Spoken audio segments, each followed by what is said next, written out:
Guys, हमने last class में trachea पढ़ा था, आज हम आगे पढ़ लेते हैं। Gaseous exchange takes place in respiratory bronchioles, alveolar ducts and alveoli. ठीक है, इन तीनों में गैसियस एक्सचेंज होता है, इसलिए इनको क्या कहते हैं?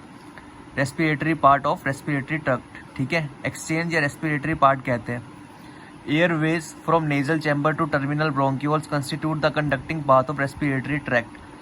नेजल चैम्बर से टर्मिनल ब्रोंक्यूल्स तक का जो सफ़र है एयर कंडक्शन का, वो कंडक्टिंग पाथवे कहलाता है रेस्पिरेटरी ट्रैक्ट का। ठीक है, रेस्पिरेटरी ट्रैक्ट पूरा ही है हमारा, नेजल चैम्बर से लेके लंग्स तक। Incomplete cartilaginous rings are present in trachea, वो मैंने बता ही दिया था। प्राइमरी ब्रोंकाई में भी है, secondary bronchi, tertiary and initial bronchioles, इन सब में इनकम्प्लीट कार्टिलेजिनियस रिंग्स प्रेजेंट है। ठीक है, ये है लंग का डायग्राम। ये लेफ्ट पार्ट है, ये राइट है।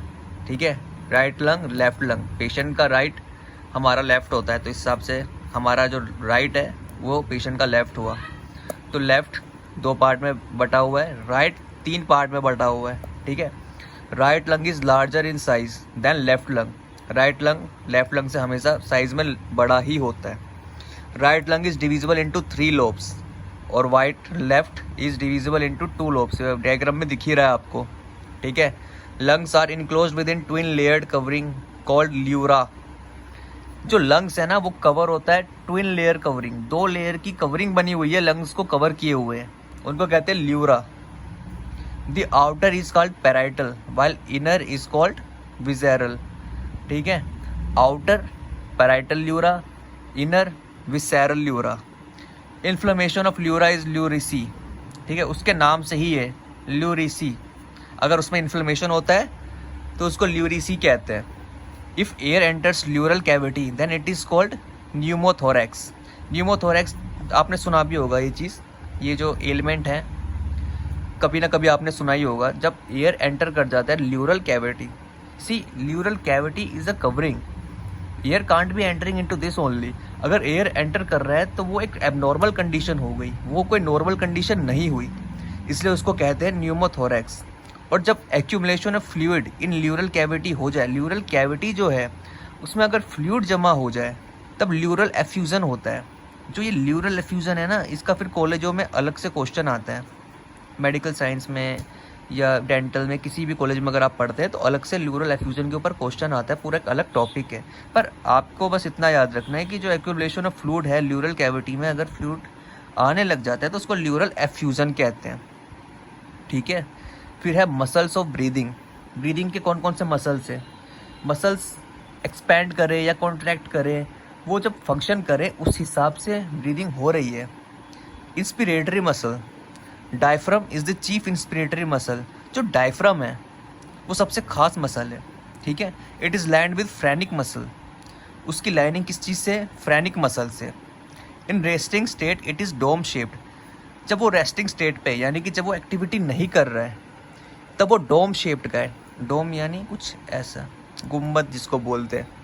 वैन इट कॉन्ट्रैक्ट्स, जब ये कॉन्ट्रैक्ट हो रहा है तो ये फ्लैट हो जा रहा है।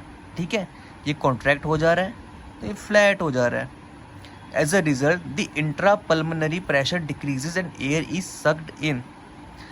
देखो, जब वो फ्लैट हुआ तो इंट्रा पल्मोनरी प्रेशर, ठीक है, जो पल्मोनरी प्रेशर इंटर नहीं इंट्रा, वो प्रेशर डिक्रीज हो रहा है। प्रेशर डिक्रीज से क्या हो गया? एयर आराम से अंदर आ रहा है। ठीक है, प्रेशर कम होने लगा तो यहाँ पे स्पेस मिल गया ना कि वो एयर अंदर आने लगे, तो उस हिसाब से एयर इज सक्ड इन। लेकिन contraction of diaphragm increases the size of thoracic chamber. Diaphragm जब कॉन्ट्रैक्ट कर रहा है तो थोरैक्सिक चैम्बर में उसका साइज बढ़ रहा है।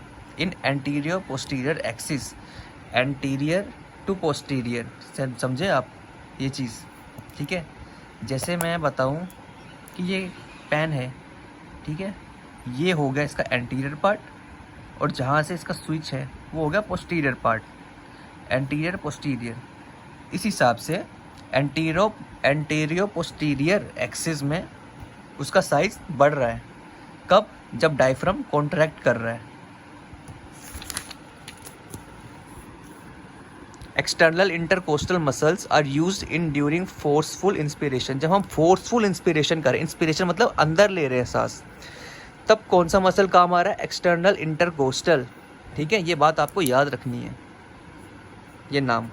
When they contract sternum moves forward, जब वो कॉन्ट्रैक्ट करते हैं तो स्टर्नम आगे की तरफ मूव कर रहा है, आगे भी, ऊपर भी और बाहर भी, 3 डायरेक्शन में स्टर्नम मूव करता है। ठीक है, forward, upward, outward. The contraction of external intercostal muscle increases the size of thoracic chamber in dorsoventral axis. External intercostal muscle का कॉन्ट्रैक्शन किस एक्सिस में साइज बढ़ा रहा है? डोर्सोवेंट्रल में। हालांकि इसमें क्या था कि contraction of diaphragm muscle increases the size of thoracic chamber in antero posterior axis. Thoracic जो डायफ्राम का जो कॉन्ट्रैक्शन है वो अलग एक्सिस में साइज बढ़ा रहा है थोरैसिक चैम्बर का, लेकिन जो एक्सटर्नल इंटरकोस्टल मसल का जो कॉन्ट्रैक्शन है वो अलग एक्सिस में साइज बढ़ा रहा है, किसका? थोरैसिक चैम्बर का। ठीक है, इस चीज़ को आप अच्छे से रिवाइज कर लेना, एक बार स्क्रीनशॉट ले लो चाहे तो, उसके बाद आप अच्छे से इसको पढ़ेंगे तो आपको समझ में आ जाएगा।